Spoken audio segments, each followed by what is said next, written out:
by Anna Sewell. Read by Annalisa Kadri.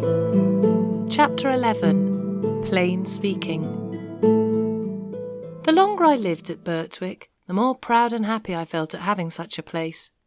Our master and mistress were respected and beloved by all who knew them.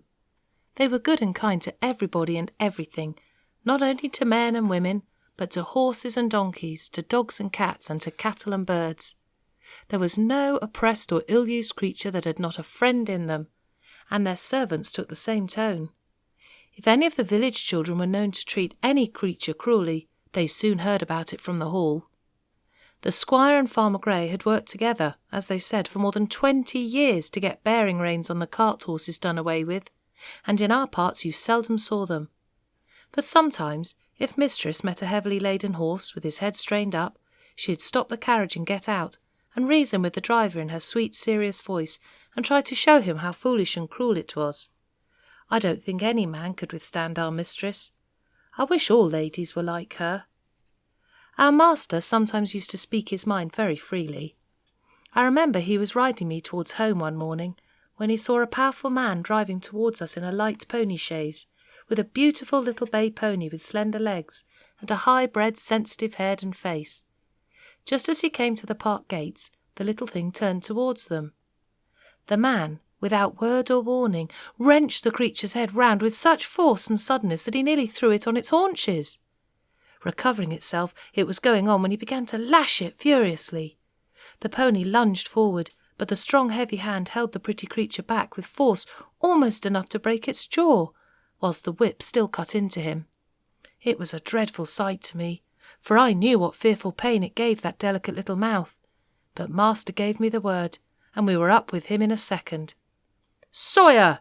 he cried in a stern voice, "is that pony made of flesh and blood?" "Flesh and blood and temper," he said. "He's too fond of his own will, and that won't suit me." The man spoke as if he was in a strong passion. He was a builder who had often been to the park on business. "And do you think," said master sternly, "that treatment like this will make him fond of your will?" "He had no business to take that turn. His road was straight on," said the man roughly. "You have often driven that pony up to my place," said master. "It only shows the creature's memory and intelligence. How did he know that you were not going there again?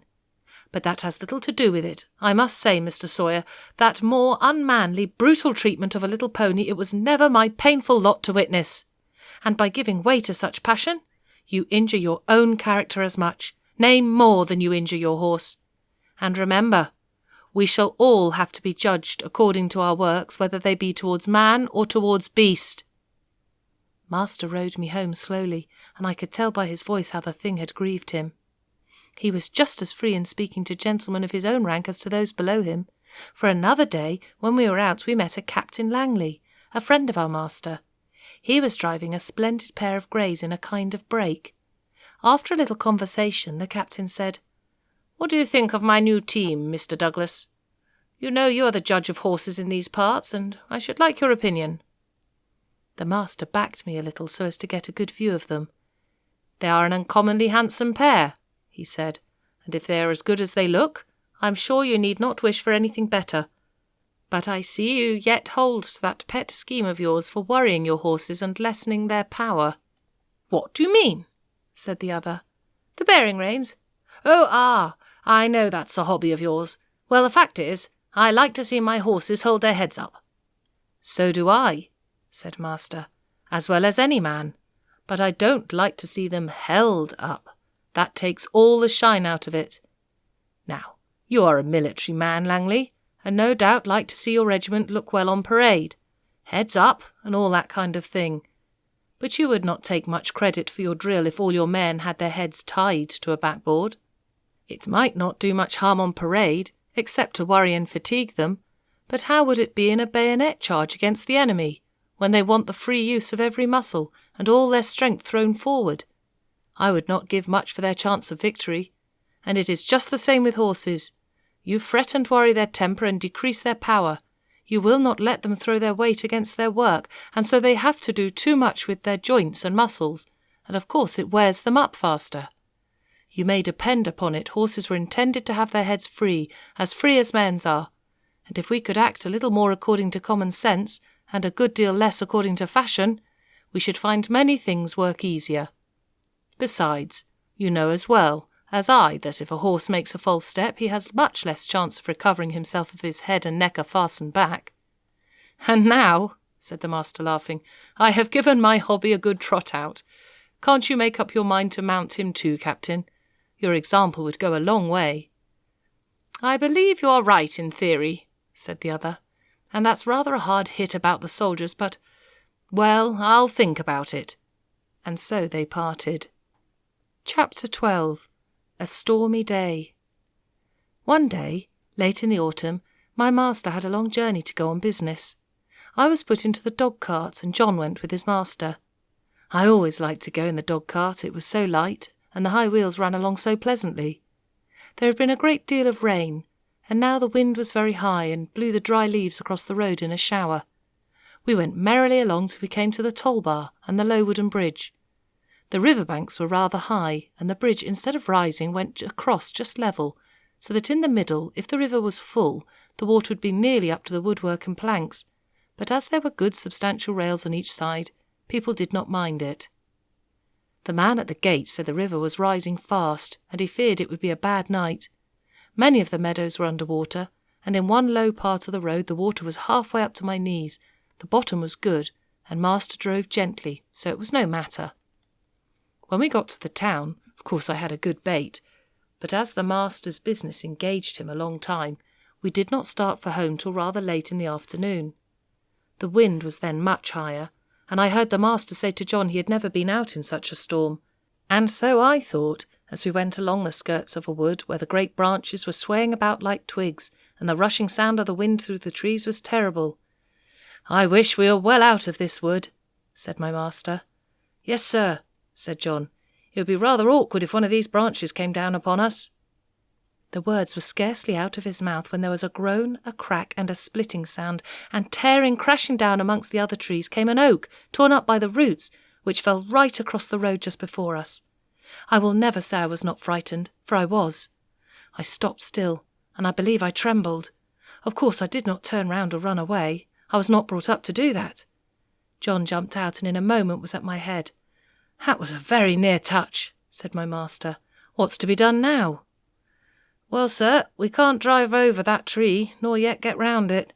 There'll be nothing for it but to go back to the crossways, and that will be a good 6 miles before we get round to the wooden bridge again. It will make us late, but the horse is fresh. So back we went, and round by the crossroads. But by the time we got to the bridge it was very nearly dark, and we could just see that the water was over the middle of it. But as that happened sometimes when the floods were out, master did not stop. We were going along at a good pace, but the moment my feet touched the first part of the bridge, I felt sure there was something wrong. I dare not go forward, so I made a dead stop. Go on, Beauty, said my master, giving me a touch with the whip, but I dare not stir. He gave me a sharp cut. I jumped, but I dared not go forward. There's something wrong, sir, said John, and he sprang out of the dog-cart and came to my head and looked all about. He tried to lead me forward. Come on, Beauty, what's the matter? Of course I could not tell him, but I knew very well that the bridge was not safe. Just then the man at the toll-gate on the other side ran out of the house, tossing a torch about like one mad. Hoi, hoi, hoi, hallo, stop, he cried. What's the matter? Shouted my master. The bridge is broken in the middle, and part of it is carried away. If you come on, you'll be into the river. Thank God, said my master. You beauty, said John, and taking the bridle, he gently turned me round to the right-hand road by the riverside. The sun had set some time. The wind seemed to have lulled off after that furious blast which tore up the tree. It grew darker and darker, and more still. I trotted quietly along, the wheels hardly making a sound on the soft road. For a good while neither master nor John spoke, and then the master began to speak in a serious voice. I could not understand much of what they said, but I found they thought that if I had gone on as the master wanted me, most likely the bridge would have given way under us, and horse, chaise, master, and man would have fallen into the river, and as the current was flowing very strongly, and there was no light and no help at hand, it was more than likely we should all have been drowned. Master said God had given men reason by which they could find out things for themselves, but he had given animals knowledge which did not depend on any reason, much more prompt and perfect in its way, by which they had often saved the lives of men. John had many stories to tell of dogs and horses and the wonderful things they had done. He thought people did not value their animals half enough, nor make friends of them as they ought to do. I'm sure he makes friends of them if ever a man does. At last we came to the park gates and found the gardener looking out for us. He said that Mistress had been in a dreadful way ever since dark, fearing some accident had happened, and that she had sent James off on Justice, the roan cob, towards the wooden bridge to make inquiry after us. We saw a light in the hall door at the upper windows, and as we came up, Mistress ran out, saying, "Are you really safe, my dear? Oh, I have been so anxious, fancying all sorts of things. Have you had no accident?" "No, my dear, but if your Black Beauty had not been wiser than we were, we should all have been carried down the river at the wooden bridge." I heard no more, as they went into the house and John took me to the stable. Oh, what a good supper he gave me that night! A good bran mash and some crushed beans with my oats, and such a thick bed of straw. I was glad of it, for I was tired.